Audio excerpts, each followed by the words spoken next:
ఆంధ్ర రాజధాని అమరావతిలో కీలక అడుగులు పడబోతున్నాయి. ఇప్పటికే కూటమి సర్కార్ అధికారంలోకి వచ్చి 2 నెలలు కావస్తున్న నేపథ్యంలో గత 5 ఏళ్లుగా అమరావతి కోసం పోరాటాలు చేసిన కూటమి పార్టీలు ఇప్పుడు అదే రాజధానిని పరుగులు పెట్టించే పనిలో పడ్డారు.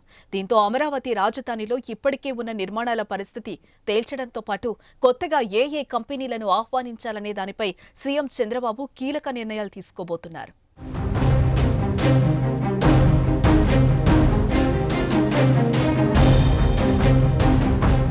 ఏపీ రాజధానిగా ఎంపికైన తర్వాత అమరావతిలో చేపట్టిన నిర్మాణాల పురోగతిని తెలుసుకోవడంతో పాటు ప్రభుత్వానికి సూచనలు సలహాలు ఇచ్చేందుకు ఐఐటి మద్రాస్, ఐఐటి హైదరాబాద్ నిపుణులు ఇవాళ రానున్నారు. 2 ఐఐటీల నుంచి వచ్చే వేర్వేరు బృందాలు గతంలో మధ్యలోనే నిలిచిపోయిన నిర్మాణాల సామర్థ్యాన్ని అధ్యయనం చేయనున్నాయి. ముఖ్యంగా ఫౌండేషన్ దశలో నిలిచిపోయిన సెక్రటేరియట్, శాఖాధిపతుల టవర్లు, హైకోర్టు కట్టడాలను ఐఐటి మద్రాస్ నిపుణులు పరిశీలించనున్నారు.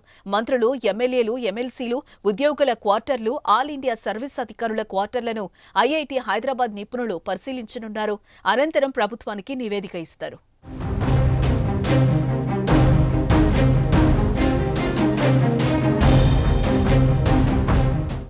సీఎం చంద్రబాబు శుక్రవారం సాయంత్రం మున్సిపల్ శాఖపై సమీక్ష నిర్వహిస్తారు.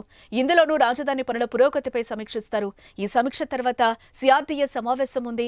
చంద్రబాబు అధ్యక్షతన జరిగే ఈ భేటీలో రాజధాని పరిధిలో భూములిచ్చిన కొన్ని సంస్థలకు తమ కార్యాలయాల ఏర్పాటుకు గడువు పొడిగించే అంశంపై చర్చిస్తారు. అలాగే రాజధానిలో కార్యకలాపాలు ప్రారంభించేందుకు ముందుకొచ్చే కంపెనీల విషయంలో కీలక నిర్ణయం తీసుకునే ఛాన్స్ ఉంది. ఇప్పటికే పలు కంపెనీలు అమరావతిలో పెట్టుబడులకు ముందుకొచ్చాయి. వీటిలో ఎవరెవరికి అనుమతి ఇస్తారో ఇవాళ తేలిపోనుంది.